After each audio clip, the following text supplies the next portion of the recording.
फिर पार्टनरशिप की देख ले। देख रहे हो चौक के लड़का हिसाब किताब सीख गया। साले किसी गलत फहमी मत रहना, मालिक मैं हूँ। हाँ वो तो तू है पर तो साइन करा और काम कर जैसे नौकर करते हैं। साले बकवास तो तू कर रहा है। पैसे ट्रांसफर किए तूने? कल कराता हूँ। पैसे तो हो जाएंगे, पढ़ तो लो एक बार। मैं कह रहा हूँ गोगो, नियति खराब है स्टोर की। आजकल हर चीज में तेरा मेरा करने लगा है। ये होता है लड़कियां इस लाइफ में।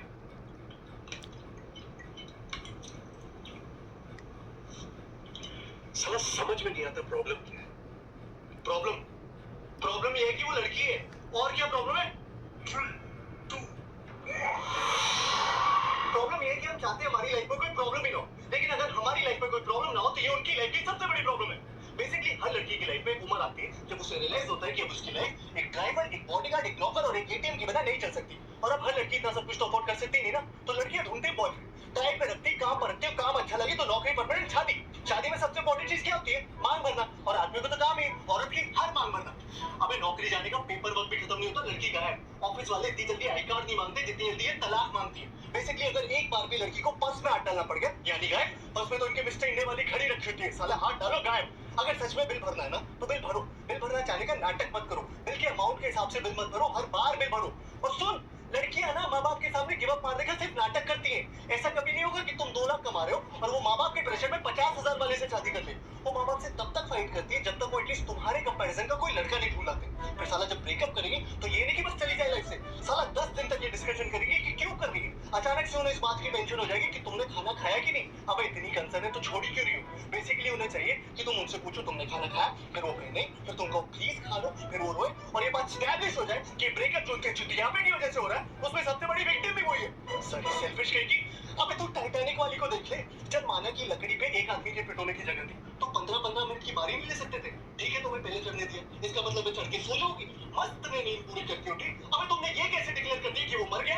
तुम डॉक्टर हो, तुमने उसकी नब्ज चेक की, तो बेहोश भी तो हो सकता था। नहीं गुड मॉर्निंग में भी नहीं बोला मतलब मर गया, नीचे फेंक के चली गई।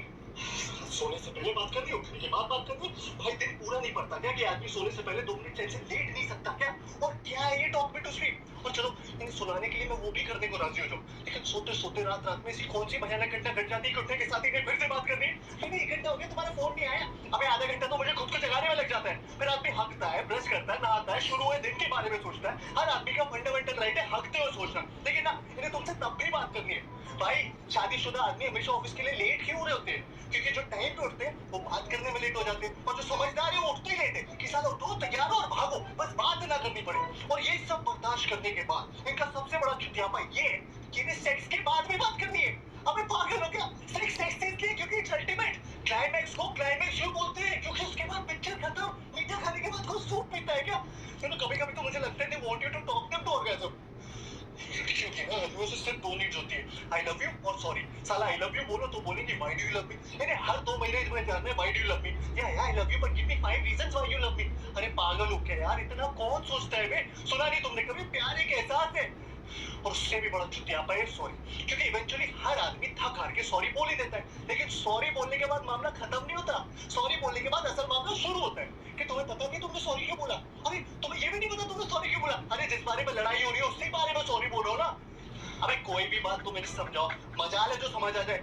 वही बात इनका एक बेस्ट फ्रेंड समझा दे तो 1 मिनट में समझ आ जाती है। इस सारा बेस्ट फ्रेंड का चुतियापा इस सूरज बन जाती है जिन्हें शुरू किया। बेस्ट फ्रेंड की टोपी बिना बना के दोस्ती में no sorry no thank you. Sir दोस्ती में प्लीज भी नहीं रहा, दोस्ती में पूछना भी नहीं रहा, दोस्ती में लिमिट ही नहीं रही। दोस्ती में लड़का लड़की के घर आके चाहे जितने भी दिन रहना चाहता है रह सकता है। दोस्ती में लड़की लड़के की गोद में बैठ जाए प्लेटोनिक है। दोस्ती में लड़की दारू पी के लड़की की पप्पी ले ले प्लेटोनिक है। दोस्ती में लड़की लड़की के सामने कपड़े बदल ले वो भी है। दोस्ती में तो शायद सेक्स भी प्लेटोनिक ही होता होगा।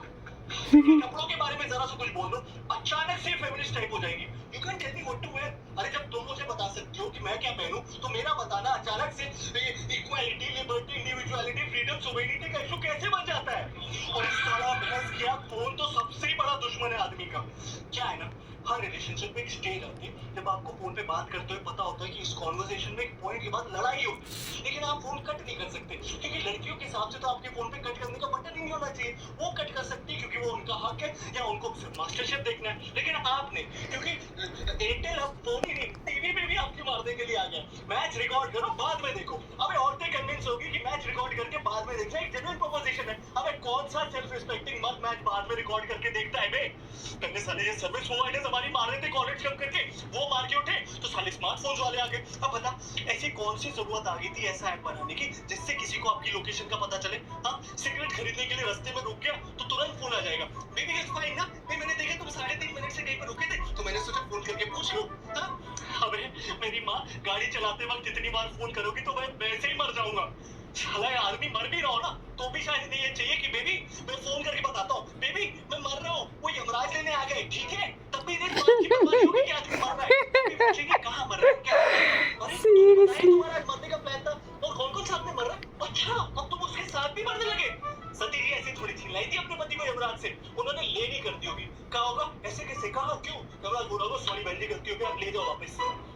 तो हर लड़की का चुतियापा है कि आई लव सरप्राइज, जबकि असल बात यह है कि women hate surprises. They just love the opportunity to pretend to be surprised. उन्हें पता होना चाहिए कि तुम कोई सरप्राइज प्लान कर रहे हो, उन्हें पता होना चाहिए कि क्या सरप्राइज प्लान कर रहे हो, लेकिन तुम्हारे थ्रू नहीं, किसी और के थ्रू। फिर उनकी असली खुशी इस बात में छुपी होती है कि उन्हें सरप्राइज पता होते हुए भी तुम उनके पास जाओ और चिल्लाओ सरप्राइज और उन्हें ओह करने का मौका मिल जाए। लड़कियों के हर सवाल में एक दूसरा सवाल छुपा होता है, लेयर्स होते हैं। तुम्हें लग रहा होगा वो तुमसे पूछ रही है छोले कैसे बने, अगर तुम्हें अच्छे लगे तो ठीक है, गलती से भी उस छोले में कुछ कमी निकाल लो तो वो रेसिपी उसकी माँ ने दी होगी, और अगर तुम्हें उसकी माँ की दी हुई रेसिपी की बने हुए छोले नहीं पसंद मतलब तुम उसकी फैमिली को हेट करते हो। लड़कियों को ऐसा क्यों लगता है कि उनके माँ बाप भगवान का रूप है